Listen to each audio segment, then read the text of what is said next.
The Division Resurgence, at this admittedly early stage, feels different. It may not enjoy the graphical fidelity of its console counterparts, but everything else about the game makes it look like a proper entry into the franchise, as opposed to a spin-off with a mobile asterisk.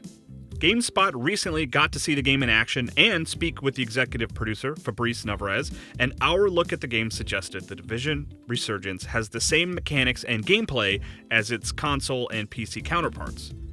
Resurgence is a third-person loot shooter that offers cooperative gameplay as well as competitive gameplay in an open-world New York City, just like The Division 1.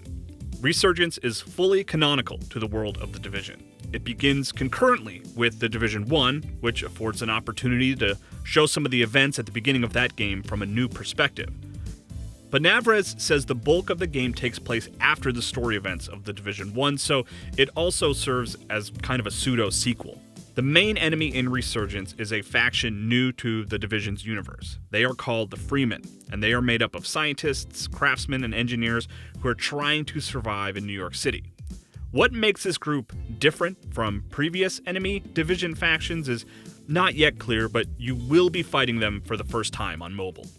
The third-person shooting gameplay looks a lot like what's on offer in the other Division games. You take cover behind anything you can on dilapidated streets and use various abilities to get an edge over the enemy, but with some compensations and adjustments made for the mobile platform. At the beginning of the game, you can choose your specialization or class, and over the course of the game, you unlock different specializations that you can swap between. For example, the Vanguard specialization can highlight enemies for your team to see, and the Demolitionist can use seeker mines to take them down, among other explosive weapons. 6 specializations will be available at launch. In the gameplay showcased, we saw players throwing up cover to get into better shooting positions and dropping enemy turrets to help against enemies. The Freemen are also well equipped and can use items like remote-controlled drones. The New York City featured in Resurgence is open world, according to Ubisoft.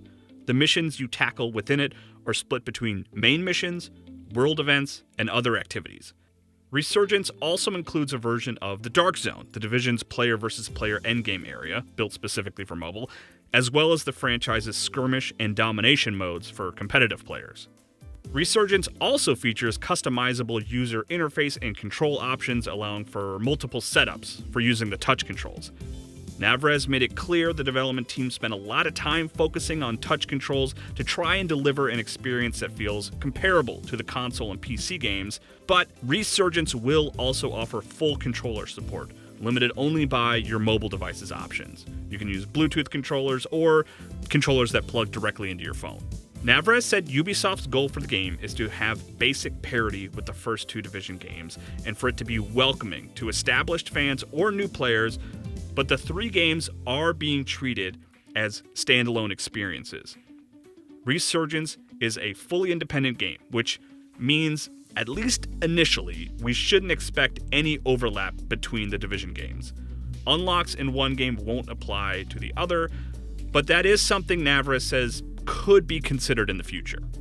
The big question lingering about Resurgence, which will be free to play when it launches, is how its monetization works. Navarez was not able to specify how you'll be able to spend money in Resurgence, but he did share Ubisoft's intentions. This is from Navarez. What matters the most for us is to make sure Resurgence is a game everybody can play, compete, and enjoy in a fair manner. And so that's really the cardinal rule we have there, is to make sure that everybody can enjoy the game at their own pace. And we know it's always a sensitive question for the community, and that's why later we will come back with more details. But we are very confident that we'll find the sweet spot and the right balance to make sure that everybody will enjoy the game.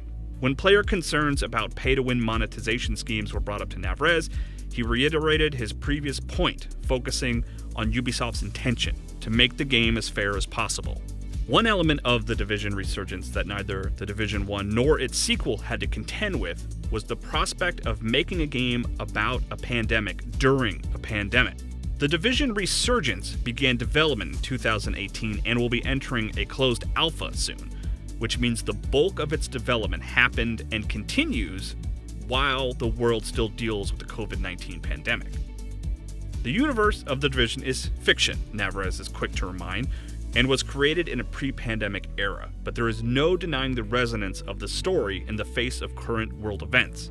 Here's what Navarez says: "I think that the key for us here is that we embrace what we've built in regards to the world established by the first two games. The gap between mobile games and console and PC games is getting smaller and smaller. The Division Resurgence is, optimistically, proof that third-person shooters can fit on a different type of platform. There are still questions lingering about Resurgence, primarily how the game will be monetized and if it will be in a way that negatively affects the experience, but our early look leaves us hopeful that it will be a worthwhile experience, especially for fans of the first two Division games."